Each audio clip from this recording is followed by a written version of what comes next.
Hello friends, welcome back to another video.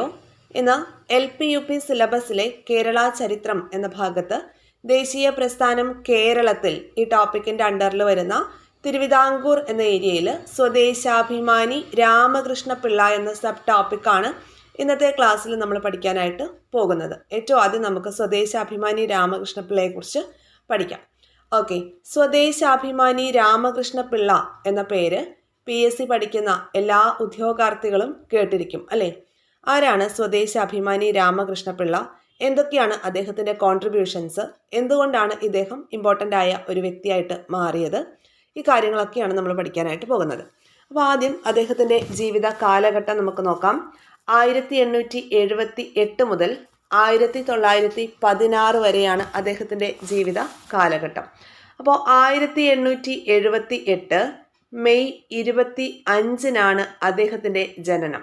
1878 May 25-നാണ് ഇദ്ദേഹം ജനിക്കുന്നത്. നെയ്യാറ്റിൻകരയാണ് ഇദ്ദേഹത്തിൻ്റെ ജന്മസ്ഥലം. വീട്ടുപേര് കൂടില്ലാവീട്. കൂടില്ലാവീട് PSCയുടെ ഒരു PYQ ആണ്. നെയ്യാറ്റിൻകരയിലെ കൂടില്ലാവീട് എന്നാണ് അദ്ദേഹത്തിൻ്റെ ജന്മഗ്രഹത്തിൻ്റെ പേരാണ് ഈ കൂടില്ലാവീട് എന്നുള്ളത്. ഓക്കെ, നരസിംഹൻ പോറ്റിയുടെയും ചക്കി അമ്മയുടെയും മകനായിട്ട് 1878 മെയ് മാസം 25-ാം തീയതി നെയ്യാറ്റിൻകരയിൽ ജനിക്കുന്നു.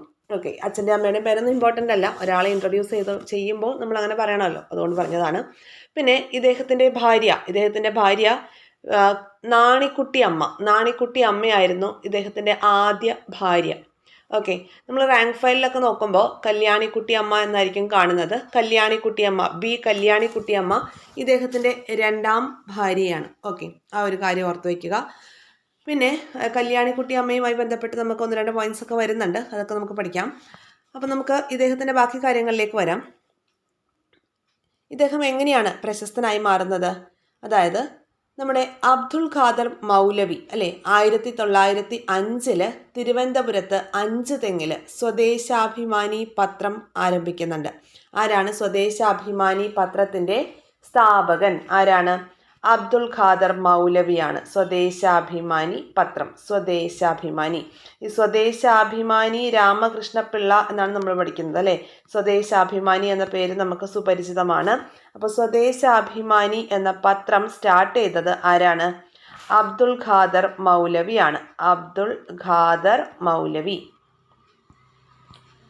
ഓക്കെ, അപ്പോൾ ഈ അബ്ദുൾ ഖാദർ മൗലവി സ്റ്റാർട്ട് ചെയ്ത ഏതാ വർഷം? 1905 1905 അബ്ദുൾ ഖാദർ മൗലവി 5 തെങ്ങ്, തിരുവനന്തപുരത്തെ 5 തെങ്ങ് എന്ന് പറയുന്ന സ്ഥലത്താണ് ഈ സ്വദേശാഭിമാനി പത്രം ആരംഭിക്കുന്നത്. സ്വദേശാഭിമാനി പത്രത്തിൻ്റെ ആദ്യത്തെ എഡിറ്റർ ആയിരുന്നു CP ഗോവിന്ദപിള്ള. CP ഗോവിന്ദപിള്ളയാണ് സ്വദേശാഭിമാനി പത്രത്തിൻ്റെ ആദ്യ എഡിറ്റർ. ഓക്കെ, CP ഗോവിന്ദപിള്ള ആരാന്നാ പറഞ്ഞത്? സ്വദേശാഭിമാനി പത്രത്തിൻ്റെ ഫസ്റ്റ് എഡിറ്ററാണ് CP ഗോവിന്ദപിള്ള. ഓക്കെ, അത് സ്ഥാപിച്ചത് അബ്ദുൾ ഖാദർ മൗലവിയാണ്. 1905 5 തെങ്ങിലാണ്, തിരുവനന്തപുരം 5 തെങ്ങിൽ.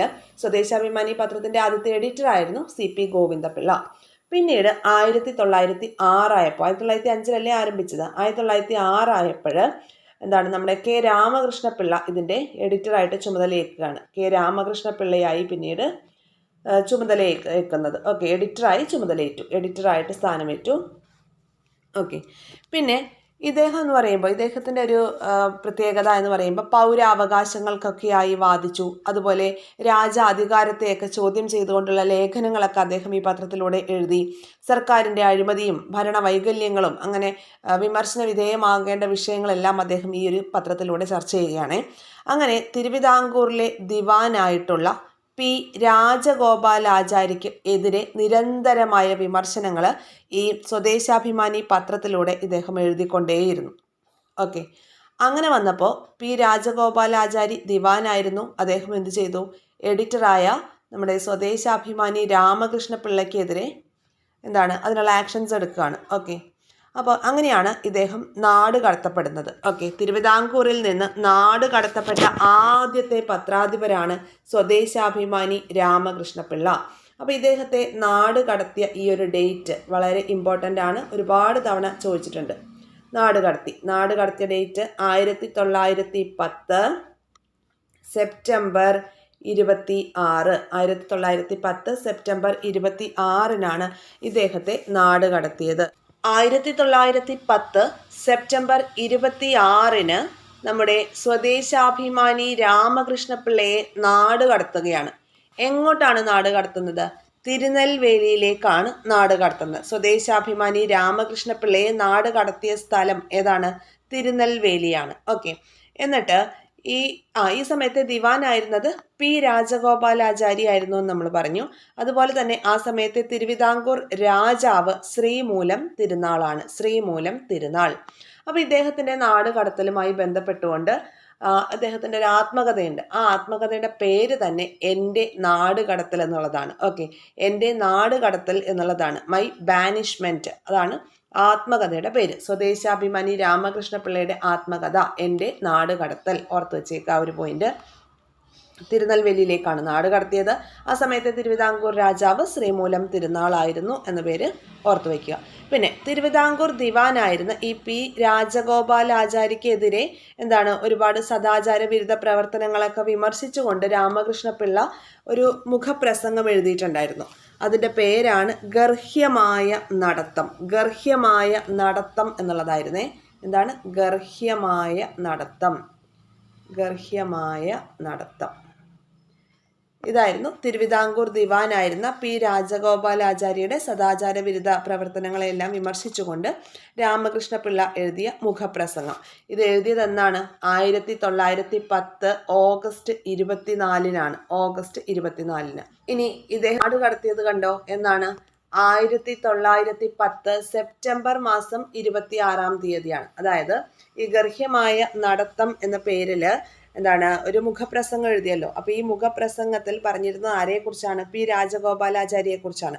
അപ്പോൾ അദ്ദേഹം ആ സമയത്ത് ദിവാനായിരുന്നു. അദ്ദേഹത്തിന് ഇയാളുടെ സ്വദേശാഭിമാനി രാമകൃഷ്ണപിള്ളയുടെ ആ ഒരു ആറ്റിറ്റ്യൂഡ് അല്ലെങ്കിൽ അദ്ദേഹത്തെക്കുറിച്ച് തുറന്ന് എഴുതിയതൊന്നും ഇഷ്ടപ്പെട്ടില്ല. അപ്പോൾ അതിന് എഗെയിൻസ്റ്റ് ആയിട്ട് എന്ത് ചെയ്തു?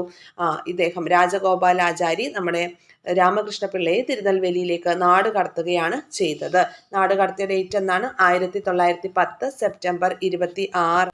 തിരുവിതാംകൂർ ദിവാനായിരുന്ന നമ്മുടെ പി രാജഗോപാലാചാരി അദ്ദേഹത്തിൻ്റെ സദാചാര വിരുദ്ധ പ്രവർത്തനങ്ങളെല്ലാം വിമർശിച്ചുകൊണ്ട് രാമകൃഷ്ണപിള്ള മുഖപ്രസംഗം എഴുതി.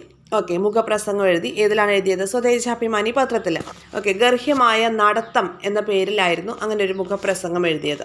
അത് എഴുതിയത് 1910 ഓഗസ്റ്റ് 24 ഓക്കെ, ഗർഹ്യമായ നടത്തം എന്ന പേരിലൊരു മുഖപ്രസംഗം എഴുതിയത് 1910 ഓഗസ്റ്റ് 24. അപ്പോൾ അതേ തുടർന്ന് 1910 സെപ്റ്റംബർ 26 സ്വദേശാഭിമാനി രാമകൃഷ്ണപിള്ളയെ നാട് കടത്തുകയാണ്. എങ്ങോട്ട്?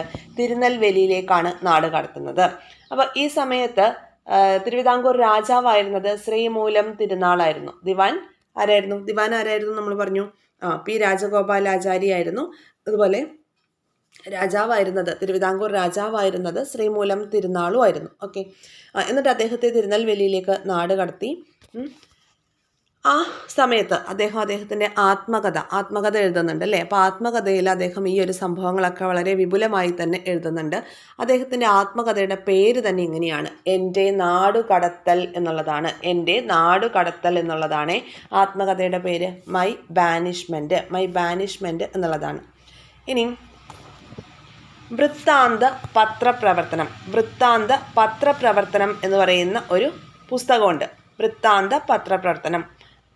പത്രപ്രവർത്തനത്തെക്കുറിച്ചുള്ള മലയാളത്തിലെ ആദ്യ പുസ്തകമാണ് വൃത്താന്ത പത്രപ്രവർത്തനം അല്ലെങ്കിൽ പത്രപ്രവർത്തകരുടെ ബൈബിൾ എന്നൊക്കെ അറിയപ്പെടുന്ന പുസ്തകമാണ് വൃത്താന്ത പത്രപ്രവർത്തനം. അപ്പോൾ ഈ ഒരു പുസ്തകമാണ് പത്രപ്രവർത്തകരുടെ ബൈബിൾ എന്നൊക്കെ അറിയപ്പെടുന്ന.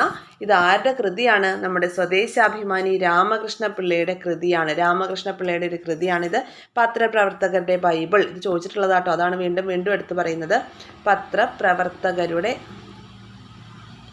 ബൈബിൾ എന്നറിയപ്പെടുന്ന സ്വദേശാഭിമാനി രാമകൃഷ്ണപിള്ളയുടെ ഒരു പുസ്തകമാണ് വൃത്താന്ത പത്രപ്രവർത്തനം എന്ന് പറയുന്നത്. അങ്ങനെ നാട് കടത്തപ്പെട്ടതിന് ശേഷം ഇദ്ദേഹം പത്രാധിപത്യം ഏറ്റെടുത്ത പ്രസിദ്ധീകരണമാണ് ആത്മപോഷിണി. ആത്മപോഷിണി. 1913 കുന്നംകുളം ആസ്ഥാനമായിക്കൊണ്ട് പ്രവർത്തിച്ച ഒരു പത്രമായിരുന്നു ആത്മപോഷിണി എന്നുള്ളത്. അപ്പൊ 1913 ഇദ്ദേഹം ആ ഒരു പത്രത്തിന്റെ പത്രാധിപത്യം ഏറ്റെടുക്കുന്നുണ്ട് കേട്ടോ. ഇനി നമുക്ക് ഇദ്ദേഹം പത്രാധിപരായിട്ടുള്ള പത്രങ്ങൾ ഏതൊക്കെയാണ്, അതിന്റെ വർഷങ്ങൾ ഏതൊക്കെയാണ് എന്നൊക്കെ ഒന്ന് നോക്കാം. അപ്പോ 1900 കേരള ദർപ്പണം എന്ന് പറയുന്ന പത്രത്തിന്റെ പത്രാധിപരായിരുന്നേ കേരള ദർപ്പണം. അടുത്തത് 1901 കേരള പഞ്ചിക. ഇനി മറ്റൊരെണ്ണം നോക്കാം. മലയാളി 1903 മലയാളി എന്ന പത്രത്തിന്റെ പത്രാധിപരായിരുന്നു. ഓക്കെ, ഈ മലയാളി എന്ന പത്രത്തില് അദ്ദേഹത്തിന്റെ എഴുത്തുകളൊക്കെ അല്ലെങ്കിൽ അദ്ദേഹം എഴുതി തുടങ്ങിയ ഒരു തൂലികാ നാമമുണ്ട്, കേരളൻ എന്ന തൂലികാ നാമത്തിലാണ് അദ്ദേഹം ഈ ഒരു പത്രത്തിൽ കാര്യങ്ങളൊക്കെ എഴുതി തുടങ്ങിയത്. മനസ്സിലായോ? കൊല്ലം തങ്കശ്ശേരിയിൽ നിന്ന് പ്രസിദ്ധീകരിച്ച പത്രമായിരുന്നു ഈ മലയാളി എന്ന് പറയുന്നത്. കേരളൻ എന്ന തൂലികാ നാമത്തിലാണ് അദ്ദേഹം ഈ ഒരു മാസിക എന്ന് പറയുന്നുണ്ട്, അത് പത്രം എന്നും പറയുന്നുണ്ട് കേട്ടോ. അപ്പോൾ ഈ മലയാളി എന്ന് പറയുന്ന ഈ ഒരു പത്രത്തില് അദ്ദേഹം എഴുതിയത് ഈ കേരളൻ എന്ന തൂലികാ നാമത്തിലാണ്. അപ്പൊ കേരളൻ എന്ന തൂലികാ നാമത്തിൽ അറിയപ്പെടുന്നത് ആര് എന്ന് ചോദിക്കാം. ആരാണ്? സ്വദേശാഭിമാനി രാമകൃഷ്ണപിള്ളയാണ്. ഓക്കെ, ഇനിയുള്ളത് കേരളൻ എന്ന് പറയുന്ന ഒരു മാസിക. മാസികയുണ്ട്. 1905 കേരളൻ എന്ന് പറയുന്നത് ഒരു മാസികയാണ്. ഓക്കെ, ഈ കേരളൻ എന്ന് പറയുന്ന മാസികയിൽ ഇദ്ദേഹം പത്രാധിപരായിട്ട് വർക്ക് ചെയ്തിട്ടുണ്ട് കേട്ടോ. ഓക്കെ, തിരുവനന്തപുരത്ത് നിന്ന് പബ്ലിഷ് ചെയ്ത പത്രമാണ് ഈ കേരളൻ എന്ന് പറയുന്നത്. ഓക്കെ, പിന്നെ നമ്മൾ പറഞ്ഞല്ലോ 1906 നമ്മുടെ സ്വദേശാഭിമാനിയുടെ പത്രാധിപരായിട്ട് സ്ഥാനമേൽക്കുന്നത്. പത്രാധിപരായി സ്ഥാനമേൽക്കുന്നത് 1906 ഡേറ്റ് അറിയാമോ? ജാനുവരി 17 സ്വദേശാഭിമാനിയുടെ പത്രാധിപരായിട്ട് സ്ഥാനമേൽക്കുന്നത്. വക്കം അബ്ദുൽ ഖാദർ മൗലവിയാണ് എന്ത് ചെയ്തത്? സ്വദേശാഭിമാനി പത്രം സ്റ്റാർട്ട് ചെയ്തത്, നമുക്കറിയാലോ. പിന്നെ നമ്മളിപ്പോൾ ഏറ്റവും അവസാനമായിട്ട് പറഞ്ഞു 1913 ആത്മപോഷിണി. 1913 ആത്മപോഷിണി എന്ന് പറയുന്ന പത്രം അല്ലെ, ആത്മപോഷിണി എന്ന പത്രത്തില് പത്രാധിപരായി സ്ഥാനമേറ്റു. കുന്നംകുളത്ത് നിന്നായിരുന്നു ഈ ഒരു പത്രം അല്ലെ, ഈ ഒരു പത്രം റിലീസ് ചെയ്തിരുന്നത് കുന്നംകുളത്ത് നിന്നായിരുന്നു. അപ്പോൾ ഇത്രയും കാര്യങ്ങൾ ക്ലിയർ ആയല്ലോ. അപ്പോൾ ഇദ്ദേഹത്തിൻ്റെ ഒരു അഭിപ്രായമാണ് രാജാധികാരം പ്രജകളാൽ ദത്തമാണെന്ന് കേരളൻ എന്ന മാസികയിലൂടെ ഉദ്ഘോഷിച്ച വ്യക്തി ആരാണ്? കേരളൻ എന്ന പത്രത്തിലൂടെ, കേരളൻ എന്ന പത്രമല്ല കേട്ടോ, മാസിക, കേരളൻ എന്ന് പറയുന്ന മാസികയിലൂടെ രാജാധികാരം പ്രജകളാൽ ദത്തമാണ് എന്ന് ഉദ്ഘോഷിച്ച വ്യക്തിയാണ് സ്വദേശാഭിമാനി രാമകൃഷ്ണപിള്ള. പിന്നെ 1923 സ്വദേശാഭിമാനി രാമകൃഷ്ണപിള്ളയുടെ സ്മരണാർത്ഥം തിരുവനന്തപുരത്ത് നിന്ന് ആരംഭിച്ച ഒരു മാസികയുണ്ട്. അതിൻ്റെ പേര് സ്വദേശാഭിമാനി എന്നാണ്. ബാരിസ്റ്റർ AK പിള്ള സഹപത്രാധിപരായിക്കൊണ്ടുള്ള ഒരു മാസികയായിരുന്നു സ്വദേശാഭിമാനി. അത് 1923 തിരുവനന്തപുരത്ത് നിന്ന് ആരംഭിക്കുകയാണ്. അതായത് 1916 സ്വദേശാഭിമാനി രാമകൃഷ്ണപിള്ള അന്തരിക്കുകയാണ്. അതിനുശേഷം അദ്ദേഹത്തോടുള്ള സ്മരണാർത്ഥം തിരുവനന്തപുരത്ത് നിന്ന് ആരംഭിച്ച ഒരു മാസികയാണ് സ്വദേശാഭിമാനി എന്ന പേരിൽ. മനസ്സിലായോ? ഓക്കെ, പിന്നെ ഇദ്ദേഹത്തിൻ്റെ ഒരു കോട്ടുണ്ട്. ദൈവം തെറ്റ് ചെയ്താലും ഞാനത് റിപ്പോർട്ട് ചെയ്യും എന്ന് പറഞ്ഞു അല്ലേ.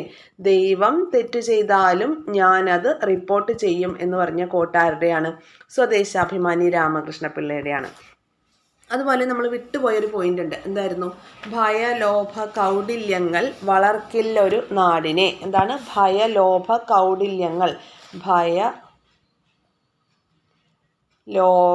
കൗടില്യങ്ങൾ വളർക്കില്ലൊരു നാടിനെ എന്ന് പറഞ്ഞത് ആരാണ്? അത് സ്വദേശാഭിമാനി രാമകൃഷ്ണപിള്ള നമ്മുടെ ഈ സ്വദേശാഭിമാനി പത്രത്തിൻ്റെ മുഖപ്രസംഗമായിട്ട് പറഞ്ഞ ഒരു കാര്യമാണ് ഭയലോഭ കൗടില്യങ്ങൾ വളർക്കില്ലൊരു നാടിനെ എന്ന പോയിന്റ്. അതൊന്ന് പ്രത്യേകം ഓർത്ത് വെച്ചേക്കുക. പിന്നെ ദൈവം തെറ്റ് ചെയ്താലും ഞാനത് റിപ്പോർട്ട് ചെയ്യുമെന്ന് പറഞ്ഞു അല്ലേ.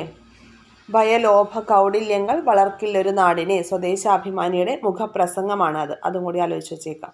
ഇനി ഇദ്ദേഹത്തിൻ്റെ 3 മാസികകൾ പരിചയപ്പെടാം. അതിൽ ആദ്യത്തെ നമ്മൾ പറഞ്ഞു കേരളൻ എന്ന് പറയുന്നത് അദ്ദേഹത്തിൻ്റെ ഒരു മാസികയാണ്. 1905 ഇദ്ദേഹം കേരളൻ എന്ന് പറയുന്ന ഈ ഒരു മാസികയുടെ പത്രാധിപരായിട്ട് വർക്ക് ചെയ്തിട്ടുണ്ടായിരുന്നു എന്ന് പറഞ്ഞു അല്ലേ. അപ്പോൾ ഈ ഒരു കേരളൻ എന്ന് പറയുന്ന ഒരു മാസികയിൽ രാഷ്ട്രീയ നോവൽ അവതരിപ്പിച്ച ആദ്യത്തെ മലയാള മാസിക ഏതാണ്?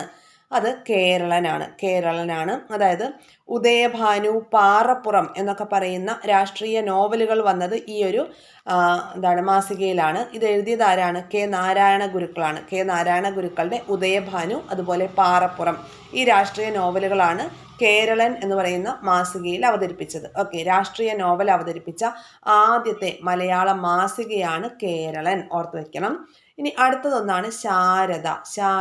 പേര് കേൾക്കുമ്പോൾ തന്നെ ഒരു ലേഡി ടച്ച് ഉണ്ട് അല്ലേ, ശാരദ. അപ്പോൾ ശാരദ എന്നതും മാസികയാണ്. ഇത് സ്ത്രീകളുടെ ഉന്നമനത്തിന് വേണ്ടിയിട്ട് സ്വദേശാഭിമാനി രാമകൃഷ്ണപിള്ള ആരംഭിച്ച പ്രസിദ്ധീകരണമാണ് ശാരദ എന്നത് സ്ത്രീകളുടെ ഉന്നമനത്തിനായിട്ട് സ്വദേശാഭിമാനി രാമകൃഷ്ണപിള്ള ആരംഭിച്ച പ്രസിദ്ധീകരണമാണ് ശാരദ എന്ന് പറയുന്നത്. പിന്നെ വിദ്യാർത്ഥി, മറ്റൊരു മാസികയാണ് വിദ്യാർത്ഥി. അതുകൂടി നോട്ട് ചെയ്ത് വെച്ചേക്കാം, വിദ്യാർത്ഥി. അങ്ങനെ 3 മാസികകളാണ് നമ്മൾ ഓർത്തിരിക്കേണ്ടത്. ഏതൊക്കെയായിരുന്നു? കേരളൻ, ശാരദ, വിദ്യാർത്ഥി എന്നീ 3 മാസികകളാണ് സ്വദേശാഭിമാനി രാമകൃഷ്ണപിള്ളയുമായി ബന്ധപ്പെട്ട് നമ്മൾ ഓർത്തിരിക്കേണ്ടത്. അതിൽ രാഷ്ട്രീയ നോവൽ അവതരിപ്പിച്ച ആദ്യത്തെ മലയാള മാസികയാണ് കേരളൻ. ഉദയഭാനു, പാറപ്പുറം എന്ന കെ നാരായണ ഗുരുക്കളുടെ 2 രാഷ്ട്രീയ നോവലുകളാണ് ഇതിൽ അവതരിപ്പിച്ചത്. പിന്നീട് ശാരദ, സ്ത്രീകളുടെ ഉന്നമനവുമായി ബന്ധപ്പെട്ട് സ്വദേശാഭിമാനി രാമകൃഷ്ണപിള്ള ആരംഭിച്ച പ്രസിദ്ധീകരണം. കൂടാതെ വിദ്യാർത്ഥി എന്ന് പറയുന്ന മറ്റൊരു മാസിക കൂടി ഇദ്ദേഹം എഴുതിയിട്ടുണ്ട്. പിന്നെ ഈ 1906 കഴിഞ്ഞ് പിന്നെ 1913 അല്ലേ, ഇവിടെ വലിയൊരു ഗ്യാപ്പ് വന്നല്ലേ. അപ്പോൾ ഈ ഗ്യാപ്പിൽ ഇദ്ദേഹം എവിടെ പോയി? അദ്ദേഹം 1910 ശ്രീമൂലം പ്രജാസഭയിലേക്ക് തിരഞ്ഞെടുക്കപ്പെടുകയുണ്ടായി. ഓക്കെ, 1910 ശ്രീമൂലം പ്രജാസഭയിലേക്ക് സ്വദേശാഭിമാനി രാമകൃഷ്ണപിള്ള തിരഞ്ഞെടുത്തു. ഓക്കെ, അപ്പോൾ നെയ്യാറ്റിൻകരയിൽ സ്ഥിരതാമസക്കാരനല്ലാത്തതിനാൽ പിന്നീട് അദ്ദേഹം ആ ഒരു സ്ഥാനം ഒഴിഞ്ഞൊക്കെ പോകുന്നുണ്ട്. ഓക്കെ, 1910 ശ്രീമൂലം പ്രജാസഭയിലേക്ക് തിരഞ്ഞെടുക്കപ്പെട്ടത്. സ്റ്റേറ്റ്മെൻ്റ് ആയിട്ട് നമുക്ക് തരാം, വർഷം ഒന്ന് നോക്കി വെച്ചേക്കാം. 1910 ശ്രീമൂലം പ്രജാസഭയിലേക്ക് തിരഞ്ഞെടുക്കപ്പെട്ടിട്ടുണ്ടായിരുന്നു. ഇനി അടുത്തൊരു കാര്യത്തിലേക്ക് വരാം. തിരുവനന്തപുരം കേരളത്തിൻ്റെ തലസ്ഥാനമാകും എന്ന് പ്രവചിച്ച ഒരു നവോത്ഥാന നായകനാണ് ആര്? സ്വദേശാഭിമാനി രാമകൃഷ്ണപിള്ള. തിരുവനന്തപുരം കേരളത്തിൻ്റെ ക്യാപിറ്റലാകും, ഹെഡ്ക്വാർട്ടേഴ്സ് ആയിട്ട് മാറും എന്ന് പ്രവചിച്ച നവോത്ഥാന നായകനാണ് സ്വദേശാഭിമാനി രാമകൃഷ്ണപിള്ള. അതുപോലെ തന്നെ ബ്രിട്ടനിലെ പത്രപ്രവർത്തന ഏജൻസി ഉണ്ട് റോയിട്ടേഴ്സ്. ഓക്കെ, ബ്രിട്ടനിലെ പത്രപ്രവർത്തന ഏജൻസിയായ റോയിട്ടേഴ്സുമായി ബന്ധം സ്ഥാപിച്ച ആദ്യത്തെ മലയാള പത്രപ്രവർത്തകനാണ് സ്വദേശാഭിമാനി രാമകൃഷ്ണപിള്ള. ഓക്കെ, സ്വദേശാഭിമാനി രാമകൃഷ്ണപിള്ള ബ്രിട്ടനിലെ പത്രപ്രവർത്തന ഏജൻസി ആയിട്ടുള്ള റോയിട്ടേഴ്സുമായി ബന്ധം സ്ഥാപിച്ചിട്ടുണ്ടായിരുന്നു. പിന്നെ ഈ രാമകൃഷ്ണപിള്ളയ്ക്ക് സ്വദേശാഭിമാനി എന്ന പേരുണ്ടല്ലോ, ആ ഒരു സ്വദേശാഭിമാനി എന്ന വിശേഷണം നൽകിയത് മലേഷ്യൻ മലയാളികളാണ് കേട്ടോ. മലേഷ്യൻ മലയാളികളാണ് ഇദ്ദേഹത്തിന് സ്വദേശാഭിമാനി എന്ന ഒരു പേര്, ആ ഒരു വിശേഷണം നൽകിയത്. കുറച്ച് കൃതികളാണ് പഠിക്കാനുള്ളത്. കുറച്ച് കൃതികൾ നോക്കാം. എന്താണ് ആദ്യത്തെ കൃതി? കാൾ മാക്സിൻ്റെ ജീവചരിത്രം ആദ്യമായിട്ട് ഒരു ഇന്ത്യൻ ഭാഷയിലേക്ക്, അതായത് മലയാള ഭാഷയിലേക്ക് വിവർത്തനം ചെയ്തത് കെ രാമകൃഷ്ണപിള്ളയാണ്. കാൾ മാർക്സ് എന്ന പേരിൽ തന്നെയാണ് ഇദ്ദേഹം അത് വിവർത്തനം ചെയ്തത്. കാൾ മാർക്സ് എന്ന പേരിൽ തന്നെ കാൾ മാർക്സിൻ്റെ ജീവചരിത്രം ആദ്യമായിട്ട് മലയാളത്തിലേക്ക് ട്രാൻസ്ലേറ്റ് ചെയ്യപ്പെട്ടു. അതാരാണ് ട്രാൻസ്ലേറ്റ് ചെയ്തത്? അത് സ്വദേശാഭിമാനി കെ രാമകൃഷ്ണപിള്ളയാണ്. കാൾ മാർക്സ് എന്ന പേരിൽ തന്നെയാണ് ഇദ്ദേഹം അത് ട്രാൻസ്ലേറ്റ് ചെയ്തത്. പിന്നീട് ഗാന്ധിജിയെക്കുറിച്ച് ഇദ്ദേഹം എന്ത് ചെയ്തു? ആദ്യമായിട്ട് മലയാളത്തിലൊരു രചന നടത്തി. അതിൻ്റെ പേര് മോഹൻദാസ് ഗാന്ധി എന്നായിരുന്നു കേട്ടോ. ആ ഒരു രചനയുടെ പേര് മോഹൻദാസ് ഗാന്ധി എന്നായിരുന്നു. മോഹൻദാസ് ഗാന്ധി. അത് 1913 ഇങ്ങനെ ഈ ഒരു രചന നടത്തുന്നത്. മോഹൻദാസ് ഗാന്ധി എന്ന പേരിൽ രചന നടത്തിയത് 1913 ഗാന്ധിജിയെക്കുറിച്ച് ആദ്യമായിട്ട് മലയാളത്തിൽ രചന നടത്തിയ വ്യക്തിയാണ് ഇദ്ദേഹം. പിന്നെ നമ്മളൊരു കൃതി നേരത്തെ പറഞ്ഞിട്ടുണ്ടായിരുന്നു, എന്താണ്? വൃത്താന്ത പത്രപ്രവർത്തനം. അത് വളരെ ഇമ്പോർട്ടൻ്റ് ആണ്. വൃത്താന്ത പത്രപ്രവർത്തനം എന്ന് പറയുന്ന പുസ്തകം, അത് എന്താണ്? കേരളത്തിലെ പത്രപ്രവർത്തകരുടെ ബൈബിൾ എന്നറിയപ്പെടുന്നു. അതുപോലെ പത്രപ്രവർത്തനത്തെക്കുറിച്ചുള്ള മലയാളത്തിലെ ആദ്യത്തെ പുസ്തകമാണ് എന്നൊക്കെ നമ്മൾ പറഞ്ഞു അല്ലേ. പിന്നെ വരുന്നതാണ് നരകത്തിൽ നിന്ന് എന്ന് പറയുന്നത് എന്താണ്? ഈ തിരുവിതാംകൂറിലെ ദുർഭരണത്തെയൊക്കെ വിമർശിച്ചുകൊണ്ട് എഴുതിയിട്ടുള്ള ഒരു കൃതിയാണ് നരകത്തിൽ നിന്ന് എന്ന കൃതി. മനസ്സിലായോ? തിരുവിതാംകൂറിലെ ദുർഭരണത്തെ വിമർശിച്ചുകൊണ്ട് സ്വദേശാഭിമാനി രാമകൃഷ്ണപിള്ള രചിച്ച കൃതിയാണ് നരകത്തിൽ നിന്ന് എന്ന കൃതി. പിന്നെ ഇതുകൂടാതെ ഒരുപാട് മറ്റു കൃതികൾ കൂടിയുണ്ട്. അപ്പോൾ അതുകൂടി നമുക്കൊന്ന് പരിചയപ്പെടാം, ഇമ്പോർട്ടൻ്റ് ആയിട്ടുള്ള കാര്യങ്ങളെ. അപ്പോൾ അതിൽ കേരള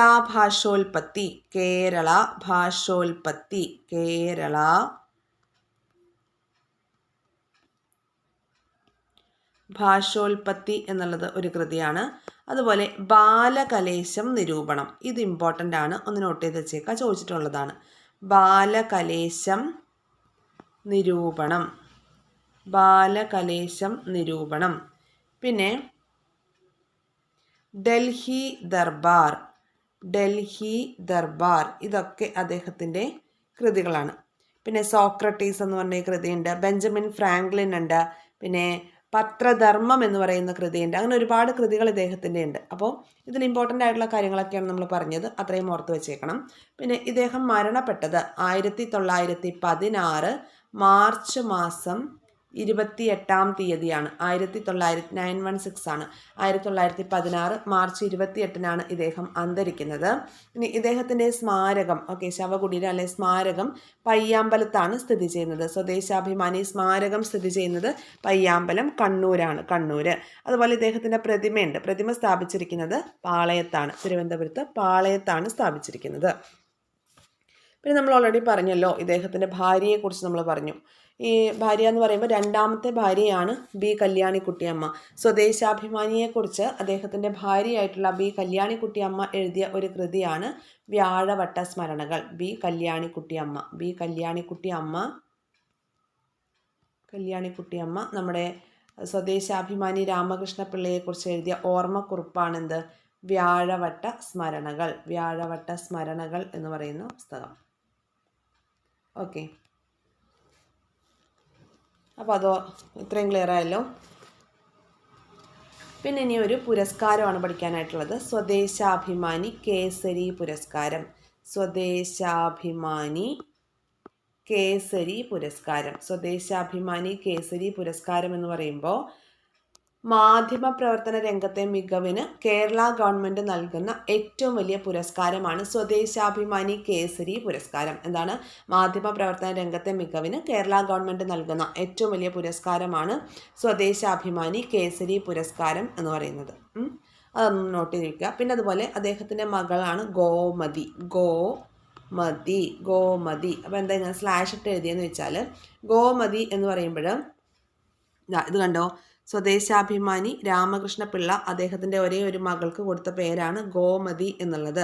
അതിൽ ഈ ഗോ എന്ന് പറയുമ്പം എന്താണ്? ഗോശ്രീ എന്നാണ് ഉദ്ദേശിച്ചത്. ഗോശ്രീ എന്ന് പറഞ്ഞാൽ കൊച്ചിയാണ്, കൊച്ചി. പിന്നെ മലബാറും തിരുവിതാംകൂറുമാണ്. അങ്ങനെയാണ് ഗോമതി എന്ന പേര് മകൾക്ക് കൊടുത്തത്. ഓക്കെ, അപ്പോൾ ഈ ഗോമതി എന്ന മകളുടെ ഭർത്താവാണ് ബാരിസ്റ്റർ എ കെ പിള്ള. നമ്മൾ നേരത്തെ പറഞ്ഞില്ലേ, ഇദ്ദേഹത്തിൻ്റെ മരണശേഷം 1923 തിരുവനന്തപുരത്ത് നിന്ന് എന്താണ് സ്വദേശാഭിമാനി എന്ന പേരിലൊരു മാസിക സ്റ്റാർട്ട് ചെയ്തിട്ടുണ്ടായിരുന്നു എന്ന് പറഞ്ഞല്ലോ. അപ്പോൾ അതിൻ്റെ എന്താണ് സബ് എഡിറ്റർ ആയിരുന്നു ആര്? Barrister A K Pillai. ഓർത്ത് വെച്ചേക്കണേ. ഈ വീതിയുടെ സപ്ലിമെൻറ്റ് അല്ലെ, അതിൻ്റെ കൂടെ ഒരു സപ്ലിമെൻ്റ് ഉണ്ടല്ലോ. അപ്പോൾ അതിൽ നിന്ന് ഒരു ഇൻട്രസ്റ്റിംഗ് ആയിട്ടുള്ളൊരു ഫാക്റ്റ് ഇങ്ങനെ വായിക്കാനിടയായി, അതുകൂടി ഒന്ന് ഷെയർ ചെയ്യാം. 1916 മാർച്ച് മാസം 28-ാം തീയതി സ്വദേശാഭിമാനി രാമകൃഷ്ണ പിള്ള അന്തരിച്ചു എന്ന് നമ്മൾ പഠിച്ചു അല്ലേ. പിന്നെ സ്വാതന്ത്ര്യാനന്തരം സ്വദേശാഭിമാനിയുടെ ഭൗതികാവശിഷ്ടം നമ്മുടെ കണ്ണൂർ പയ്യമ്പലത്ത് നിന്ന് തിരുവനന്തപുരത്തേക്ക് കൊണ്ടുവരികയാണ്. അപ്പോൾ അതിനു വേണ്ടി നിയോഗിക്കപ്പെട്ട ഒരു കമ്മിറ്റി ഉണ്ടായിരുന്നു. അപ്പോൾ ആ ഒരു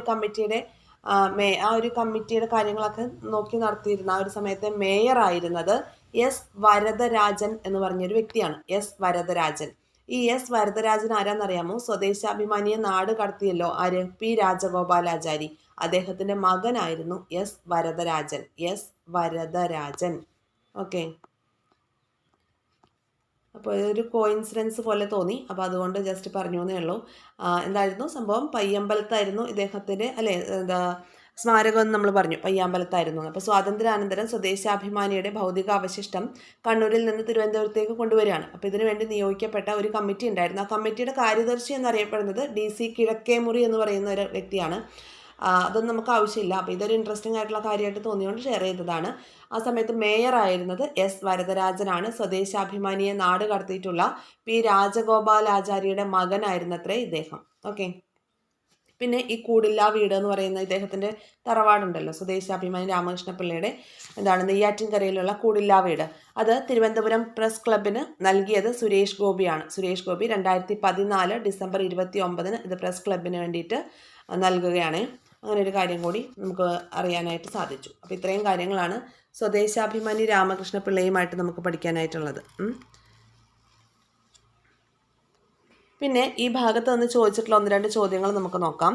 കേരളൻ എന്ന തൂലികാ നാമത്തിൽ അറിയപ്പെട്ടിരുന്നത് ആരാണ്? സ്വദേശാഭിമാനി രാമകൃഷ്ണ പിള്ളയാണ് കേരളൻ എന്ന തൂലികാ നാമത്തിൽ അറിയപ്പെട്ടിരുന്നത്. കേരളൻ എന്ന തൂലികാ നാമത്തിൽ അറിയപ്പെട്ടിരുന്നത് സ്വദേശാഭിമാനി രാമകൃഷ്ണ പിള്ളയാണ്. നമ്മൾ ഓൾറെഡി പറഞ്ഞിട്ടുള്ള കാര്യമാണ്. എന്താ പറഞ്ഞത്?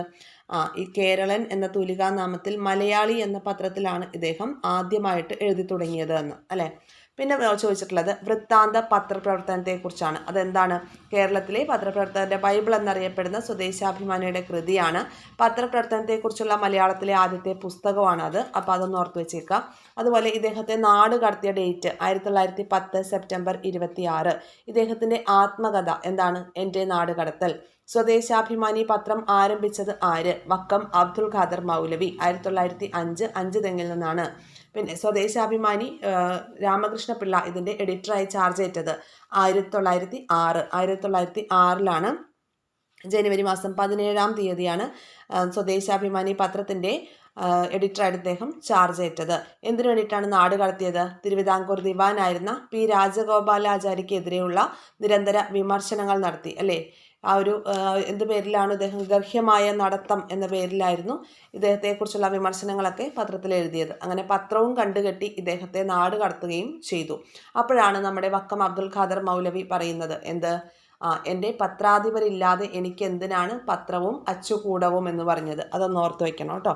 വക്കം അബ്ദുൽ ഖാദർ മൗലവി പറഞ്ഞ കോട്ടാണത്. പിന്നെ ഭയലോഭ കൗടില്യങ്ങൾ വളർത്തില്ല ഒരു നാടിനെ, അത് അതിൻ്റെ മുദ്രാവാക്യമായിരുന്നു. ഈ ഒരു സ്വദേശാഭിമാനി പത്രത്തിൻ്റെ മുദ്രാവാക്യമായിരുന്നു എന്നുള്ള കാര്യം കൂടി ഓർത്ത് വെച്ചേക്കുക. പത്രം നിരോധിച്ച വർഷം എന്നാണ്? 1910 1910 പത്രം നിരോധിക്കുന്നത്. സെപ്റ്റംബർ 26 ഇദ്ദേഹത്തെ നാട് കടത്തുകയും പത്രം കണ്ടുകെട്ടുകയും ചെയ്തു. പിന്നീട് ഇദ്ദേഹത്തിൻ്റെ മാസികകളൊക്കെ ഒന്ന് നോട്ട് ചെയ്യുക. കേരളൻ, ശാരദ, വിദ്യാർത്ഥി എന്നുള്ള മാസികകളൊക്കെ നോട്ട് ചെയ്യുക. ഇദ്ദേഹത്തിൻ്റെ ഭാര്യ B കല്യാണിക്കുട്ടിയമ്മ ഇദ്ദേഹത്തെക്കുറിച്ച് എഴുതിയിട്ടുള്ള ഒരു പുസ്തകമാണ് വ്യാഴവട്ട സ്മരണകൾ എന്ന് പറയുന്നത്. അപ്പോൾ ഇത്രയൊക്കെ പുസ്തകങ്ങളാണ് നമുക്ക് പഠിക്കാനായിട്ടുള്ളത്. ഇത്രയൊക്കെ പോയിന്റ്സാണ് ഇദ്ദേഹത്തെക്കുറിച്ച് നമ്മൾ ഓർത്തിരിക്കേണ്ടതായിട്ടുള്ളത്. ക്ലിയർ ആയല്ലോ? ഇനി നമുക്ക് നോക്കാനുള്ളത് നിവർത്തന പ്രക്ഷോഭം. നിവർത്തന പ്രക്ഷോഭവുമായി ബന്ധപ്പെട്ട് കാര്യങ്ങളൊക്കെ PSC ചോദിച്ചിട്ടുള്ളതാണ് കേട്ടോ. അപ്പോൾ ഒരുപാട് ചോദ്യങ്ങൾ ഈ ഭാഗത്തുനിന്ന് നമുക്ക് ചോദിച്ചിട്ടുണ്ട്. നമുക്ക് നോക്കാം. നിവർത്തന പ്രക്ഷോഭം.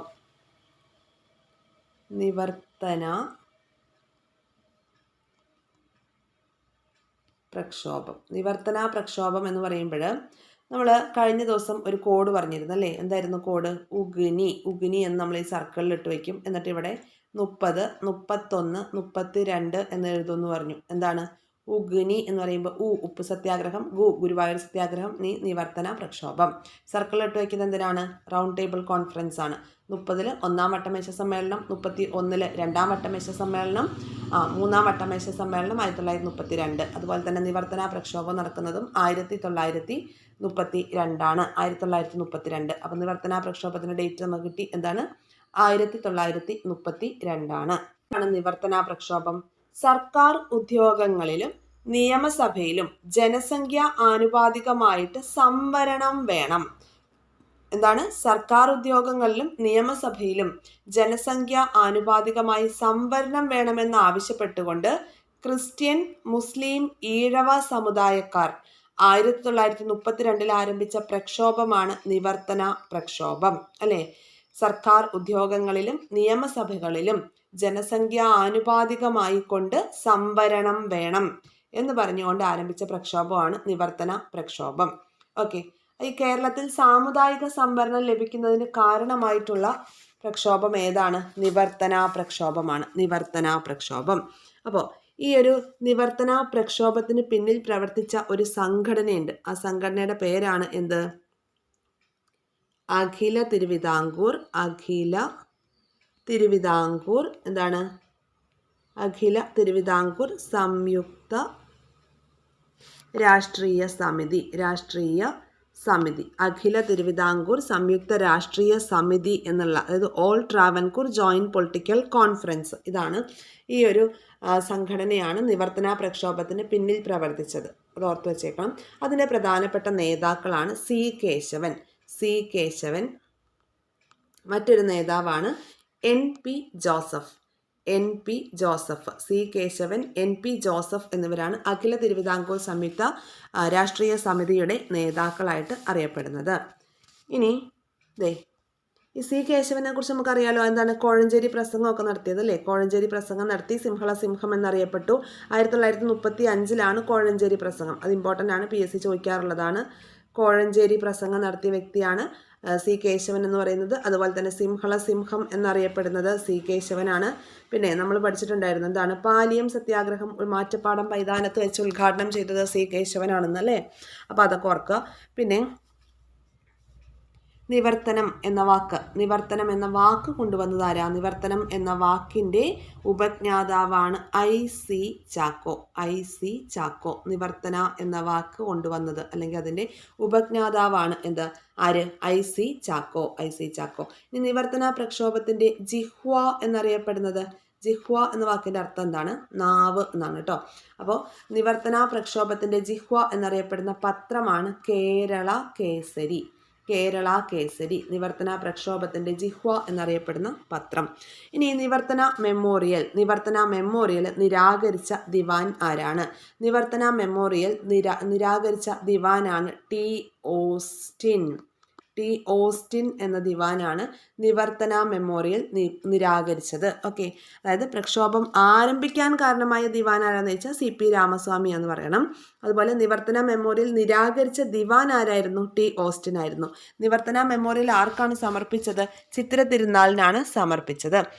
നിവർത്തന മെമ്മോറിയൽ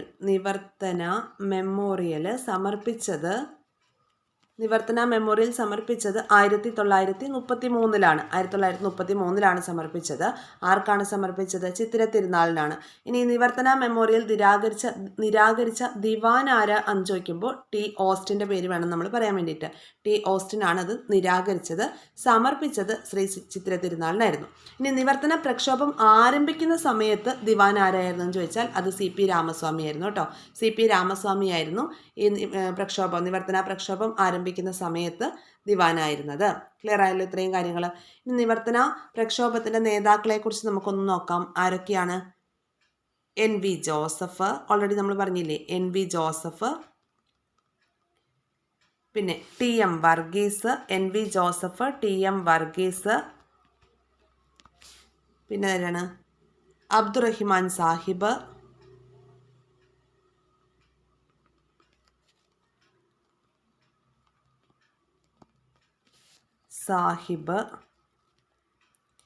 അബ്ദുറഹിമാൻ സാഹിബ്. പിന്നെ സി കേശവൻ, PK കുഞ്ഞ്, ഇവരൊക്കെ ഇതിൻ്റെ നേതാക്കളായിരുന്നേ. അപ്പോൾ നോക്കാം ആരൊക്കെയാണ് നേതാക്കൾ? NV Joseph, TM Varghese, Abdurahiman Sahib, C Keshavan, PK Kunju. എന്താണ്? സാമുദായിക സംവരണം ലഭിക്കാൻ വേണ്ടിയിട്ടാണ് അല്ലേ? ക്രിസ്ത്യൻ, മുസ്ലിം, ഈഴവ സമുദായക്കാർ ചേർന്ന് 1932 ആരംഭിച്ച പ്രക്ഷോഭമാണ്. ഓക്കെ, സർക്കാർ ഉദ്യോഗങ്ങളിലും നിയമസഭയിലും ജനസംഖ്യ ആനുപാതികമായി സംവരണം വേണമെന്നാവശ്യപ്പെട്ടുകൊണ്ട് ക്രിസ്ത്യൻ, മുസ്ലിം, അതുപോലെ ഈഴവ സമുദായക്കാർ ആരംഭിച്ച പ്രക്ഷോഭമാണിതെന്ന് ഓർക്കുക. ഇനി GD നോക്സ്. ആരാണ് GD നോക്സ്? അതായത് ഈ നിവർത്തന പ്രക്ഷോഭം സംബന്ധിച്ച സംവരണത്തെക്കുറിച്ച് പഠിക്കാൻ വേണ്ടിയിട്ട് നിവർത്തന പ്രക്ഷോഭം സംബന്ധിച്ച ഒരു സംവരണം ഇവർ പറഞ്ഞില്ലേ, ഹിന്ദു, ഇഴവ, മുസ്ലിം, ക്രിസ്ത്യൻ സമുദായക്കാർക്ക് ആനുപാതികമായിട്ടുള്ള സംവരണം വേണമെന്ന്. അപ്പോൾ ഈ ഒരു സംവരണത്തെക്കുറിച്ച് പഠിക്കാൻ വേണ്ടിയിട്ട് വന്ന സ്പെഷ്യൽ ഓഫീസർ ആയിരുന്നു ജി.ഡി.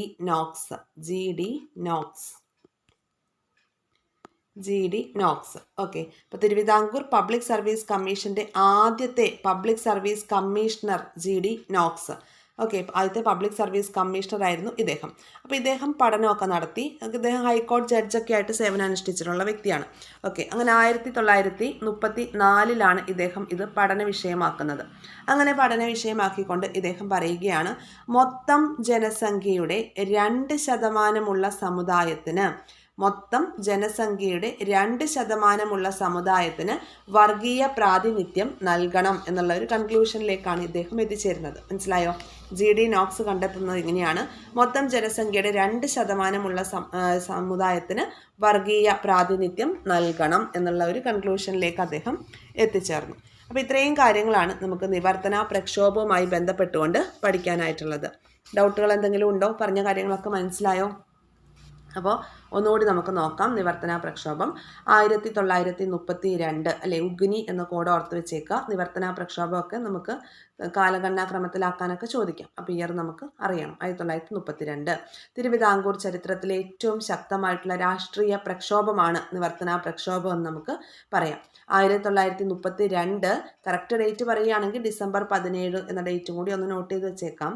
ഡിസംബർ 17, 1932 ഡിസംബർ 17 എന്ത് ചെയ്യുന്നത്, ഇങ്ങനൊരു പ്രക്ഷോഭം ആരംഭിക്കുന്നത്. കാരണം എന്തായിരുന്നു? ക്രിസ്ത്യൻ, മുസ്ലിം, ഇഴവ ആ ഒരു സമുദായത്തിന് അവർക്ക് ആനുപാതികമായിട്ടുള്ള സംവരണം വേണം അല്ലേ, ഇവിടെ സർക്കാർ ഉദ്യോഗങ്ങളിലും നിയമസഭയിലും. അത് പറഞ്ഞിട്ടാണ് ഈ ഒരു പ്രക്ഷോഭം തുടങ്ങുന്നത്. അപ്പോൾ ഇതിന് പിന്നിൽ പ്രവർത്തിച്ച സംഘടനയാണ് എന്ത്? അഖില തിരുവിതാംകൂർ സംയുക്ത രാഷ്ട്രീയ സമിതി, all Travancore joint political conference എന്നാണ് അതിൻ്റെ പേര്. ഓക്കെ, എന്നിട്ട് 1933 നിവർത്തന മെമ്മോറിയൽ സമർപ്പിക്കുകയാണ്. നിവർത്തന മെമ്മോറിയൽ സമർപ്പിച്ചത് ചിത്തിര തിരുനാളിനായിരുന്നു. അപ്പോൾ ആ ഒരു സമയത്ത് അത് നിരാകരിച്ച ദിവാൻ എന്ന് പറയുന്ന ടി ഓസ്റ്റിൻ ആയിരുന്നു. ആ കാര്യങ്ങളൊക്കെ ഓർത്ത് വെക്കണം. പിന്നെ കോഴഞ്ചേരി പ്രസംഗം നടത്തുന്നുണ്ട്. നിവർത്തന പ്രക്ഷോഭവുമായി ബന്ധപ്പെട്ടുകൊണ്ട് സി കേശവൻ നടത്തിയ പ്രസംഗമാണ് കോഴഞ്ചേരി പ്രസംഗം. 1935 മെയ് മാസം 11 കേട്ടോ, ഡേറ്റ് കൂടി പഠിച്ചോളൂ. 1935 മെയ് മാസം 11 കോഴഞ്ചേരി പ്രസംഗം നടത്തിയത് സി കേശവനാണ്. സിംഹം എന്നറിയപ്പെടുന്നത് സി കേശവനാണ്. പിന്നെ IC ചാക്കോയാണ് നിവർത്തന എന്ന വാക്ക് കൊണ്ടുവന്നത് അല്ലേ. നിവർത്തന ഒരു നിവർത്തന പ്രക്ഷോഭത്തിന്റെ ജിഹ്വ എന്നറിയപ്പെടുന്ന പത്രമാണ് കേരള കേസരി. പിന്നെ ടി ഓസ്റ്റിൻ ആയിരുന്നു ഈ ഒരു നമ്മൾ മെമ്മോറിയൽ സമർപ്പിച്ചപ്പോൾ അത് റിജക്ട് ചെയ്തത്, അതൊക്കെ നമ്മൾ പറഞ്ഞു. പിന്നെ NV Joseph, TM Varghese, Abdurahiman Sahib, C Keshavan, PK Kunju എന്നിവരൊക്കെയായിരുന്നു നേതാക്കള്. GD നോക്സ് ആരായിരുന്നു? നിവർത്തന പ്രക്ഷോഭം സംബന്ധിച്ച സംവരണത്തെക്കുറിച്ച് പഠിക്കാൻ വേണ്ടി വന്ന സ്പെഷ്യൽ ഓഫീസർ ആയിരുന്നു GD നോക്സ്. അല്ലെങ്കിൽ നമുക്ക് ഇങ്ങനെയും പറയാം, തിരുവിതാംകൂർ പബ്ലിക് സർവീസ് കമ്മീഷന്റെ ആദ്യത്തെ പബ്ലിക് സർവീസ് കമ്മീഷണർ ആയിരുന്നു GD നോക്സ് എന്ന് പറഞ്ഞ വ്യക്തി. ഹൈക്കോടതി ജഡ്ജായി സേവനം അനുഷ്ഠിച്ച വ്യക്തിയായിരുന്നു ഇദ്ദേഹം. അപ്പോൾ ഇദ്ദേഹം പഠന വിഷയമാക്കി അല്ലെ, ഈ ഒരു സംഭവം പഠന വിഷയമാക്കി. എന്നിട്ട് ഒരു കൺക്ലൂഷനിലെത്തി. എന്താണ്? മൊത്തം ജനസംഖ്യയുടെ 2% സമുദായത്തിന് വർഗീയ പ്രാതിനിധ്യം നൽകണം എന്നുള്ള ഈ കൺക്ലൂഷനിലേക്കാണ് എത്തിയത്. അതിന് ഏറ്റവും ഇമ്പോർട്ടൻ്റ് ആയിട്ട് പറയേണ്ട കാര്യം ഇതാണ്, കേരളത്തിൽ സാമുദായിക സംവരണം കൊണ്ടുവരാനായിട്ട് കാരണമായിട്ടുള്ള പ്രക്ഷോഭമാണ് എന്ത്? ഈ ഒരു നിവർത്തന പ്രക്ഷോഭം എന്ന് പറയുന്നത്. ഇത്രയും കാര്യങ്ങളാണ് നമുക്ക് നിവർത്തന പ്രക്ഷോഭവുമായി ബന്ധപ്പെട്ടുകൊണ്ട് പഠിക്കേണ്ടത്. ഇനി ഈ ഭാഗത്ത് നമുക്ക് പഠിക്കാനായിട്ടുള്ള ടോപ്പിക്കാണ് പുന്നപ്ര വയലാർ സമരം. പുന്നപ്ര വയലാർ സമരം നടക്കുന്നത് 1946 എന്നാണ്. 1946 ആലപ്പുഴ ജില്ലയിലാണ് പുന്നപ്ര വയലാർ സമരം നടക്കുന്നത്. പുന്നപ്ര വയലാർ സമരത്തിൻ്റെ മറ്റൊരു പേരാണെന്ത്? തുലാംപത്ത് സമരം. ഓക്കെ, ഈ പുന്നപ്ര വയലാർ സമരം നടക്കുന്ന സമയത്തെ തിരുവിതാംകൂർ രാജാവായിരുന്നത് ശ്രീ ചിത്തിര തിരുനാളായിരുന്നു. അതുപോലെ തന്നെ ആ ഒരു സമയത്തെ ദിവാനായിരുന്നത് സർ CP രാമസ്വാമി അയ്യരായിരുന്നു ഈ ഒരു സമയത്ത് ദിവാൻ. അതായത് അമേരിക്കൻ മോഡൽ ഭരണ പരിഷ്കാരം നടപ്പിലാക്കിയ ദിവാനാണ് CP Ramaswamy Iyer. American model. Okay, അപ്പോൾ ഈ അമേരിക്കൻ മോഡൽ ഭരണ പരിഷ്കാരത്തിന് എതിരായിട്ടും അതുപോലെ സ്വാതന്ത്ര്യ തിരുവിതാംകൂർ വാദത്തിനും വേണ്ടിയിട്ട് നടന്ന സമരമാണ് പുന്നപ്ര വയലാർ സമരം. പുന്നപ്ര വയലാർ സമരം ഒന്നുകൂടി നോക്കാം. 1946 ആലപ്പുഴ ജില്ലയിലാണ് നടക്കുന്നത്. തുലാമ്പത്ത് സമരം എന്നറിയപ്പെടുന്നതും പുന്നപ്ര വയലാർ സമരത്തെ തന്നെയാണ്. ചിത്തിര തിരുനാൾ രാജാവും അതുപോലെ CP രാമസ്വാമി അയ്യർ ദിവാനുമായിരുന്ന സമയത്താണ് ഈ ഒരു സംഭവം നടക്കുന്നത്. എന്തിനു വേണ്ടിയിട്ടാണ്? സ്വതന്ത്ര തിരുവിതാംകൂർ വാദത്തിനും അമേരിക്കൻ മോഡൽ, നമ്മുടെ CP രാമസ്വാമി അയ്യരുടെ അമേരിക്കൻ മോഡൽ ഭരണപരിഷ്കാരം തിരുവിതാംകൂറിൽ നടപ്പാക്കുന്നതിന് എഗെയിൻസ്റ്റ് ആയിട്ടും നടന്ന സമരമാണ് പുന്നപ്ര വയലാർ സമരം എന്ന് പറയുന്നത്. ഇനി പുന്നപ്ര വയലാർ സമരത്തിൻ്റെ പ്രധാനപ്പെട്ട നേതാക്കൾ ആരൊക്കെയാണ്? K. ശങ്കരനാരായണൻ തമ്പി, K. ശങ്കരനാരായണൻ തമ്പി, അതുപോലെ TV തോമസ്, പിന്നെ പത്രോസ് സുഗതൻ, പിന്നെ CK കുമാരപ്പണിക്കർ, വയലാർ സ്റ്റാലിൻ എന്നറിയപ്പെടുന്ന CK കുമാരപ്പണിക്കർ. ഇവരൊക്കെയായിരുന്നു പുന്നപ്ര വയലാർ സമരത്തിന് നേതൃത്വം കൊടുത്ത വ്യക്തികൾ. ആരൊക്കെയാണ്? K. Sankaranarayanan Thampi, TV Thomas, Pathrose Sugathan, CK Kumarappanicker. CK കുമാരപ്പണിക്കരെയാണ് എന്ത് പറയുന്നത്? വയലാർ സ്റ്റാലിൻ എന്ന അപരനാമത്തിൽ അറിയപ്പെടുന്നത്. ഓക്കെ, എന്തിന് എഗെയിൻസ്റ്റ് ആയിട്ടാണ്? CP രാമസ്വാമി അയ്യരെ വധിക്കാനൊരു ശ്രമം നടക്കുകയുണ്ടായി. ഓക്കെ, CP രാമസ്വാമി അയ്യർ ദിവാനെ വധിക്കാനൊരു ശ്രമം നടത്തി. ഒരു ബ്രാഹ്മണ യുവാവാണ് ഇദ്ദേഹത്തെ വധിക്കാനായിട്ട് ശ്രമം നടത്തിയത്. അദ്ദേഹത്തിൻ്റെ പേരാണ് KCS മണി. കൊന്നാട്ടുമഠം ചിദംബര സുബ്രഹ്മണ്യൻ അയ്യർ എന്നാണ് ഇദ്ദേഹത്തിൻ്റെ പേര്. ഓക്കെ, മുഴുവനായിട്ടുള്ള പേര്. ഓക്കെ, എന്താണ്? കൊന്നാട്ടുമഠം ചിദംബരം സുബ്രഹ്മണ്യ അയ്യർ എന്നാണ് ഇദ്ദേഹത്തിൻ്റെ പേര്. ഇദ്ദേഹം അറിയപ്പെടുന്നത് KCS മണി എന്ന ചുരുക്ക നാമത്തിലാണ്. അപ്പോൾ ഇതൊന്ന് ആലോചിച്ച് വയ്ക്കുക. പിന്നെ അതുപോലെ ഈ പുന്നപ്ര വയലാർ ആ ഒരു സ്മാരകം അത് സ്ഥിതി ചെയ്യുന്നത് എവിടെയാണ്? കളർക്കോടാണ് ഈ ഒരു സ്മാരകം സ്ഥിതി ചെയ്യുന്നത്. പിന്നെ കുറച്ച് കൃതികളാണ് ഈ ഭാഗത്തിന് നോക്കാനായിട്ടുള്ളത്. വയലാർ ഗർജിക്കുന്നു. ആരുടെ കൃതിയാണ്? വയലാർ ഗർജിക്കുന്നു എന്നത് ഒരു കവിതയാണ്. അത് പി ഭാസ്കരൻ.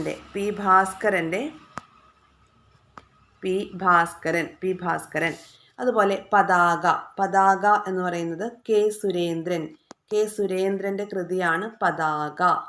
തലയോട് ആരുടെയാണ്? തകഴിയുടെ കൃതിയാണ്. ഓക്കെ, പുന്നപ്ര വയലാർ സമരവുമായി ബന്ധപ്പെട്ടുകൊണ്ട് തലയോട് എന്ന കൃതി എഴുതിയത് തകഴിയാണ്. ഇനി ഉലക്ക, അതൊരു കൃതിയാണ്. ഉലക്ക ആരുടെയാണ്? P. കേശവദേവ്. ഈ തലയോട്, ഉലക്ക ഇതൊക്കെ PYQ ആണ് കേട്ടോ. P. കേശവദേവിൻ്റെ കൃതിയാണ് ഉലക്ക, P. കേശവദേവ്. അപ്പോൾ ഇത്രയും കൃതികൾ നോട്ട് ചെയ്ത് വയ്ക്കണം, ഇമ്പോർട്ടൻ്റ് ആണ്.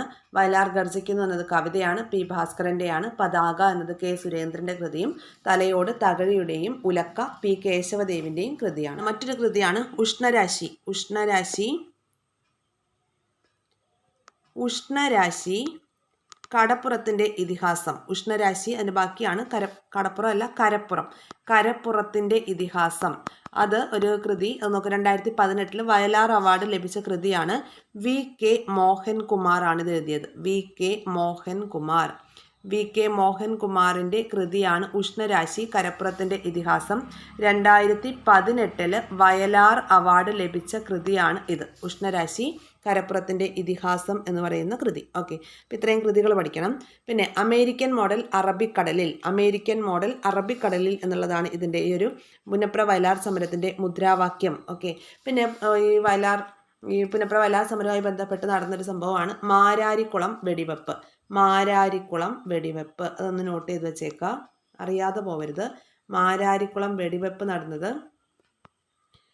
എന്താണ്? നമ്മുടെ ഈ ഒരു പുന്നപ്ര വയലാർ സമരവുമായി ബന്ധപ്പെട്ട് 1946 ഓക്കെ, മാരാരിക്കുളം വെടിവെപ്പ് മാരാരിക്കുളം ഏറ്റുമുട്ടൽ എന്നൊക്കെ പറയുന്നത് ഈ 1946 പുന്നപ്ര വയലാർ സമരവുമായി ബന്ധപ്പെട്ട് നടന്നതാണ്. അപ്പോൾ ഈ ഒരു വെടിവെപ്പിൽ 190ഓളം പേര് മരണപ്പെട്ടു എന്നൊക്കെ പറയുന്നുണ്ട്.